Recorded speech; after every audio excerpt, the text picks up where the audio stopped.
AN-32 விமானத்தை தேடும் பணிகள் குறித்து விரிவாக விளக்குகிறார் தலைமைச் செய்தியாளர் மகாலிங்கம் பொன்னுசாமி. விமானப்படைக்கு சொந்தமான AN-32 ரக விமானத்திற்கு என்ன ஆனது என்ற ஒரு கேள்விதான் இந்தியா மட்டுமல்ல உலகம் முழுவதும் முன்வைக்கப்படும் கேள்வியாக இருக்கிறது. தற்பொழுது விமானம் கடலில் விழுந்திருப்பதாக யூகத்தின் அடிப்படையில் தொடர்ந்து தேடும் பணி என்பது நடைபெற்று வருகிறது. தற்பொழுது தேடுதல் பணியில் உள்ள கள அளவில் உள்ள சிக்கல்கள் குறித்து உங்களுக்கு விளக்கியிருக்கிறேன். குறிப்பாக தாம்பரத்திலிருந்து கிளம்பிய இந்த விமானம் போர்ட் பிளேயர் நோக்கி செல்வதற்கு ஆயத்தமாகிக் கொண்டிருந்தது. இது ஒரு வழக்கமான பயணம் என்றாலும் கூட இந்த விமானம் தன்னுடைய வழக்கமான பயணத்தில் மிக மோசமான ஒரு சம்பவத்தை சந்தித்திருக்கிறது.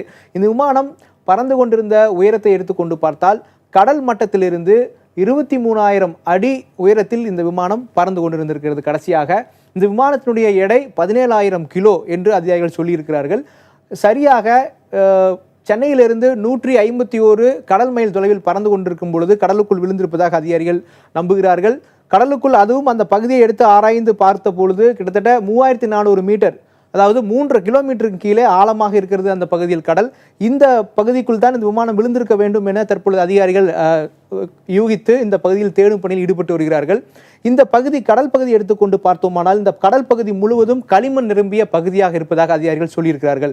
களிமண்ணுடைய தன்மை எப்பொழுதுமே ஒரு கதிர்வீச்சோ அல்லது ஒரு ரேடியேஷனையோ இன்னொரு பகுதிக்கு அனுப்பாது, தடுத்துவிடும். எனவே விமானத்திலிருந்து வெளியாகக்கூடிய கதிர்வீச்சு எல்லாம் வெளியே வருவதற்கான வாய்ப்பு இல்லாத ஒரு சூழல் நிலவுவதை பார்க்க முடிகிறது. இது ஒரு மிகப்பெரிய சவாலாகவும் இருப்பதாக அதிகாரிகள் சொல்லியிருக்கிறார்கள். இன்னொரு பக்கம் நம்மிடம் இருக்கும் நீர்மூழ்கி கப்பல்கள், நம்மிடம் இருக்கும் நீர்மூழ்கி கப்பல்லாம் அதிகபட்சமாக 300 மீட்டர் வரை ஆழத்திற்கே சென்று தேடும் திறன் கொண்டது என்று தான் சொல்ல வேண்டும். ஆனால் விமானம் தற்பொழுது விழுந்ததாக கருதப்படும் பகுதி 3,400 மீட்டர் ஆழத்தில். ஆனால் நம்மளுடைய நீர்மூழ்கி கப்பல் எல்லாம் 300 மீட்டர் மட்டுமே சென்று தேடக்கூடிய திறன் இருக்கிறது. எனவே இதெல்லாம் மிகப்பெரிய சவாலாக இருக்கிறது.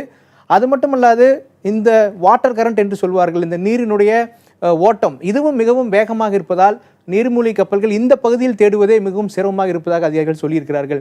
எனவே தற்பொழுது கால அளவில் பல்வேறு சவால்கள் இருக்கிறது தேடும் குழுவிற்கு. இந்த சவால்களெல்லாம் முன் வைத்து கொண்டுதான் தற்பொழுது தொடர்ந்து தேடுதல் பணி என்பது நடைபெற்று வருகிறது.